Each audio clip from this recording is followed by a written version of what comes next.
আপনাদের সকলের মধ্যকার পরমাত্মাকে আমার প্রণাম।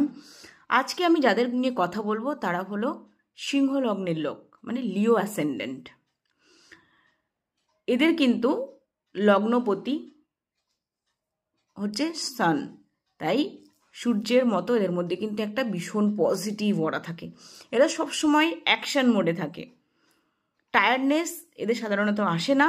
কাজের প্রতি ভীষণ যত্নশীল হয়, খুব পাংচুয়াল টাইপের লোক হয়। এদের লুকিংসটা কিন্তু একটু অ্যারোগেন্ট টাইপের হয়। এদের একটু ইগোইস্টিক নেচারের হয়। এরা কিন্তু ভীষণ জিদ্দি হয়। এই জিদ্দি অ্যাটিটিউডের জন্য কিন্তু এদের দেখা যায় যেটা ম্যারিড লাইফে একটু প্রবলেমেটিক হয়। এরা যেটা সত্যি সেটা মুখের উপরে বলে দেয়। একটু রিজিড নেচারের হয়, যেটা সে ভাবলো করবে সেটাই সে করবে। ফ্লেক্সিবল সাধারণত হয় না, তাই রিলেশনশিপে কিন্তু প্রবলেম আসে। আর কি, এদের কিন্তু শত্রু বেশি হবেই শত্রু বেশি, তাতে এদের কিচ্ছু এসে যায় না। এরা কিন্তু পাহাড়ে ঘুরতে যেতে পছন্দ করে, ট্রেকিংয়ে যেতে খুব পছন্দ করে, ফরেস্ট পছন্দ করে, ওপেন এরিয়াতে থাকতে এরা কিন্তু খুব বেশি পছন্দ করে। তবে হেলথের দিক কথা যদি বলি, এরা কিন্তু গ্যাস্ট্রিক ইস্যুতে সাফার করে।